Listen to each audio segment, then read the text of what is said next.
berapa gitu, jadi numpuk di mana gitu. Jadi untuk yang berbasis alamat itu yang di kelas tadi difasilitasi.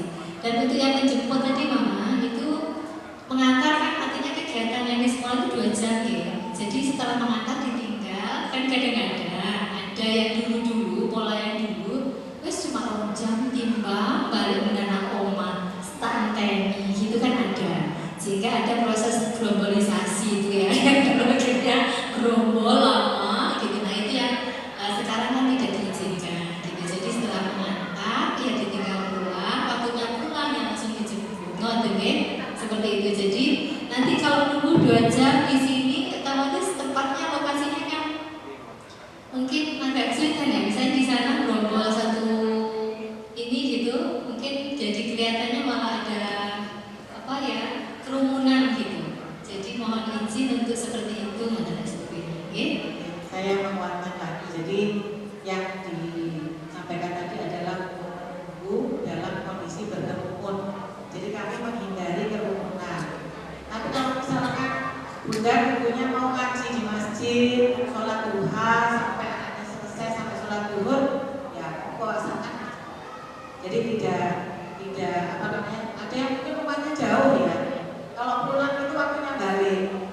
Jadi waktu 2 jam itu untuk wirawiri nggak betul begitu. Monggo disikapi yang penting kata kuncinya tidak menimbulkan kerumunan. Dan itu berada di halaman sekolah. Jadi kami tidak mengizinkannya di sana. Tapi kalau mau beribadah karena ini juga dengan masjid, lokasi sekolahnya, kami silakan. Jadi intinya tidak menimbulkan kerumunan saja. Kalau arisan atau tidak di depan sekolah, ini seperti contohnya. Monggo untuk pertanyaan berikutnya Bapak. Tadi yang kedua masih belum. Ini kamu kan untuk pertanyaan dari Bapak tadi, yang kedua adalah kesulitan saat pembelajaran online karena di Bapak karena mungkin orang tuanya sedang belajar di luar sehingga anaknya tidak ada background seperti itu mungkin. Insya Allah begitu. Bapak kami untuk itu kami insya Allah oleh kelas itu memfasilitasi pengumpulan tugasnya maksimal jam 9 malam. Artinya mungkin masih ada waktu dan proses pengumpulan tugas tersebut. Jadi tidak harus siang atau sore, jadi kami maksimal pengumpulan tugas jam 9 malam seperti itu Bapak. Oke. Saya menambahkan juga untuk mungkin kemarin tidak ada yang namanya waktu pembelajaran, tidak ada penjelasan dari artinya kurang penjelasan dari guru mungkin secara virtual ya. Insya Allah nanti kedepannya kami akan memaksimalkan proses pembelajaran itu. Jadi entah mungkin kita via Zoom yang tadi disampaikan oleh Ibu atau mungkin dengan aplikasi yang lain. Insya Allah kami sudah siap untuk itu. Terima kasih Bapak. Saya tambahkan mungkin untuk ayah yang tadi kesulitan di perangkat ya, mungkin nanti kami akan membagikan angket dari Bapak yang di sana pendataan tentang kondisi perangkat di rumah, baik dari sisi sinyal maupun kepemilikan. Kemudian guru akan memanage bagaimana melayani anak-anak seperti ini. Jadi intinya adalah komunikasi ayah dan bunda ya. Jadi ketika memang HP-nya cuma 1, putranya 3, dan HP-nya dibawa kerja ayahnya atau ibunya, ini terus gimana belajarnya? Nanti dikomunikasikan saja dengan guru. Insya Allah kami tidak membuat sesuatu yang menyulitkan. Kami ingin membantu anak-anak tetap bisa belajar. Intinya itu. Tetapi ketika ada kendala, ini harus ada komunikasi. Sehingga bagaimana nanti mencari solusi bersama. Ketika memang HP ini hanya 1, itu karena alat yang utama sekarang adalah gadget atau laptop begitu atau komputer. Kemudian ada aturan yang bukan sudah disepakati oleh orang tua bahwa tidak boleh menggunakan HP selama hari-hari ini atau selama tidak ada orang tua tidak boleh memegang HP dan seterusnya. Ini monggo dikomunikasikan kepada guru. Tanpa itu kami tidak bisa memperlakukan kepada anak-anak. Jadi tetap mau dikomunikasikan. Nanti kami mengikuti sistem yang dilakukan oleh orang tua di rumah. Sehingga memang tidak optimal nanti pastinya yang seperti itu. Tapi tetap ada perlakuan-perlakuan yang dilakukan oleh kepala dinas. Seperti itu aja, jadi tetap ini semua kami berharap tetap komunikasi yang baik dengan Mbak Dinas. Oke, begitu.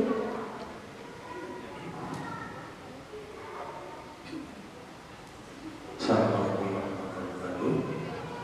Perkenalkan saya Arif, wali murid dari Ananda Safa Takia Rahman, bidan dari Tangerang Selatan, Jabodetabek. Kebetulan anak kami ada dua, yaitu Ibrahim kelas 2 dan Safa di kelas 4. Nah, pertanyaan pertama ini yang saya agak terganggu. Pertama adalah ada bahasa Jawa. Nah, ini kan jujur di sana di sekolah kami sebelumnya tidak ada bahasa daerah, dan anak kami itu mulai dari kecil bayi gedenya di Jakarta, jadi apa namanya kan benar-benar kurang mengenal bahasa Jawa. Nah, ini kalau mempengaruhi naikkan kelas kan kami agak gimana gitu ya. Padahal kami komunikasi ayah dan bahasa Jawa di Jakarta, kita pakai bahasa Indonesia, tapi anaknya nggak bisa bahasa Jawa. Nah, itu yang pertama. Yang kedua adalah apa namanya pembelajaran online, sama yang ditanyakan dengan Bapak tadi. Kebetulan kan kami sudah, kita semua dan mungkin agak berbeda, anak-anak kami itu pembelajaran online semester sebelumnya itu lewat Zoom meeting dan Google Class.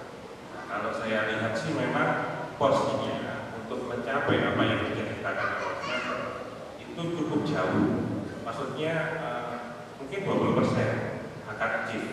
Kalau analisa saya saya bukan dari apa pendidikan, tapi kebetulan saya pernah mengelola apa namanya pendidikan di perusahaan skala besar seperti itu.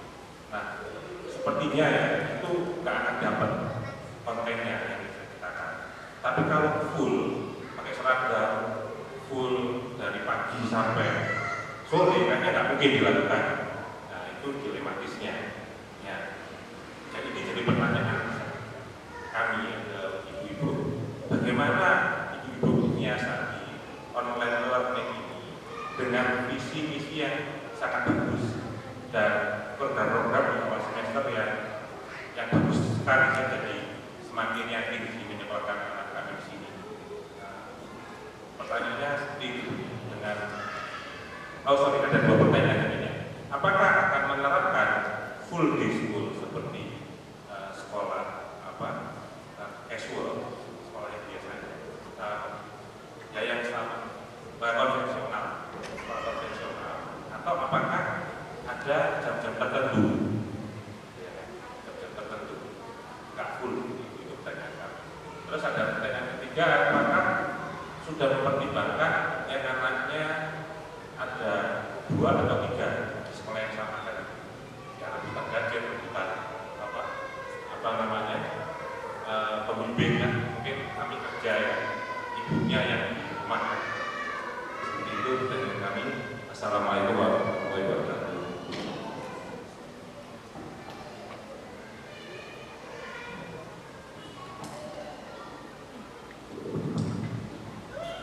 Terima kasih ayah dari Ananda Safa ya. Pindahan dari Tangerang Selatan. Selamat datang kami sampaikan untuk bergabung di SDIK Matiani. Terima kasih kepercayaannya. Mudah-mudahan kami bisa menjaga kepercayaan ayah terutama ini. Ada pertanyaan yang pertama, kesulitan bahasa Jawa. Ini mungkin jangankan putranya bapak yang dari Tangerang ya, yang Arema ini juga kesulitan bahasa Jawa. Jadi sekarang pelajaran yang paling sulit adalah bahasa Jawa, bukan matematika. Jadi sudah mengalahkan matematika, sudah ada yang mengalahkan matematika. Nanti tentunya yang pertama tadi sudah saya sampaikan, intinya adalah komunikasi. Maka kami berharap orang tua menyampaikan kesulitannya kepada guru kelasnya, itu yang paling penting. Yang paling penting di sana akan ada solusi yang ditawarkan mungkin di mana bisa dilakukan sama-sama, bisa menyepakati begitu. Itu mungkin nanti secara teknis di guru kelas. Kemudian untuk pembelajaran online ini memang kalau di semester 2 kemarin itu semua secara tiba-tiba. Semua tiba-tiba harus online, tiba-tiba nggak sekolah. Informasinya malam jam 12 pagi sudah nggak sekolah. Di Malang seperti itu, Pak. Atau di Tangerang bagaimana? Sama ya? Oh, terencana. Oh, gitu. Kalau di Malang waktu itu informasinya langsung mendadak karena ada yang terindikasi di salah satu universitas, langsung Malang dikatakan lockdown waktu itu. Langsung sekolah diinformasikan Minggu malam setengah 1 malam, pagi anak-anak sudah libur sampai hari ini, begitu. Sehingga kami menyikapinya juga mengkondisikan sesuai dengan situasi. Memang mungkin banyak yang dirasakan oleh orang tua yang istilah Jawanya itu kedandapan gitu ya. Kok moro-moro begini? Sama, gurunya juga begitu. Kepala sekolahnya tuh apa? Puyeng ini ya apa ini? Ini pembelajaran sudah harus dilakukan dengan cara daring. Tapi kita tetap berupaya bagaimana anak-anak terlayani belajarnya. Memang target tidak akan tercapai 100%. Jadi Menteri Pendidikan mentargetkan paling tidak 80% itu tercapai. Ini pun belum tentu juga, karena memang dari KD yang dipetakan, satu mata pelajaran saja itu ada beberapa KD yang harus dicapai. Kalau di rumah ini nggak mungkin 1 hari full seperti hari-hari kemarin full day itu bisa ditempuh anak-anak untuk mencapai target. Nah, bagaimana upaya sekolah? Mungkin bertahap. Kalau tadi Bapak menanyakan apakah akan tetap ada full day seperti hari-hari yang sebelumnya, begitu. Kami insya Allah akan sudah memprogramkan bagaimana nanti ketika sekolah ini sudah efektif. Gitu. Nah, saat ini kan kondisinya ada yang mengatakan masih bahaya. Justru sebahaya-bahayanya bulan ini sampai Desember. Seperti itu secara dari sisi kesehatan. Dari pemerintah kota sendiri belum mengeluarkan instruksi untuk boleh sekolah. Nah, di semester ini kami memberanikan diri mencoba untuk memberikan layanan yang itu frekuensinya tidak bisa banyak. Karena memang ya namanya aturan pemerintah, birokrasi ini kan nanti mempengaruhi nama baik gitu Pak ya, di satu lembaga. Sehingga kami masih dengan uji coba ini bagaimana imunitasnya anak-anak bagaimana ini juga menjadi pertimbangan kami. Karena kalau langsung anak-anak aktivitasnya aktif seperti kemarin dengan waktu yang lama, pasti orang tua juga nggak setuju yang seperti itu dengan kondisi seperti ini. Sehingga kami mengambil, kita beranikan diri untuk jadwal kegiatan home visit maupun school visit itu mungkin bertahap. Jadi kita adakan dulu dengan ritme seperti ini, nanti bagaimana evaluasi kami. Maka ke depan memang kita sudah merencanakan bahwa ketika nanti sekolah itu diaktifkan kembali, maka kita akan mengadakan pembelajaran secara shifting. Jadi ada bersif begitu setiap hari, mungkin sekolahnya bergantian untuk setiap jadwalnya. Jadi tidak 1 sampai 6 masuk setiap hari tidak. Nah, harapannya memang tidak ada tidak semua orang tua bisa menolak ini ya. Artinya begini, sampai kapanpun ini kan kita menunggu kepastian gitu. Jadi kalau sudah ditetapkan sekarang, kemarin katanya kan Juni sudah boleh, kemudian Juli nanti sudah boleh sekolah, ternyata belum juga. Ini malah kabarnya nanti sampai Desember.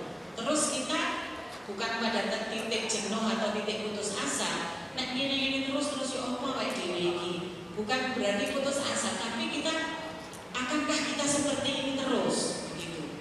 Akhirnya kita mencoba membuat jadwal yang itu kita masih dalam proses bukan trial juga sih. Kita mencari sistem mana nanti yang lebih tepat untuk anak-anak ke depan. Begitu. Kalau memang home visit nanti dirasa itu paling efektif, mungkin bisa kita lanjutkan. Karena kondisinya memang sekarang untuk keterbatasan itu tadi. Sehingga terima kasih pertanyaan yang tadi, apakah akan full day school seperti sebelum-sebelumnya? Maksudnya apakah online class waktunya sama dengan full day school? Oh gitu. Tentunya tidak. Jadi kita pukul 8 sampai 12 ya. Efektifnya 4 jam itu.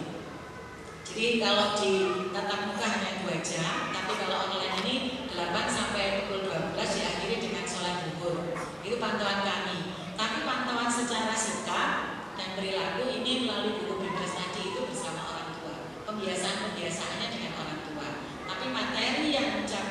dan KG itu kami berikan selama rentang waktu pukul 8 sampai 12. Dan itu insya Allah gurunya akan intens selama daring, karena nanti Bapak dan Ibu guru ini datang ke sekolah dan melayani anak-anak secara daring di kelas, sehingga anak-anak akan melihat suasana kelasnya melalui virtual begitu. Tetapi ketika harus offline, memang ada kalanya tidak perlu penjelasan dari guru, tetapi mereka mengerjakan secara mandiri.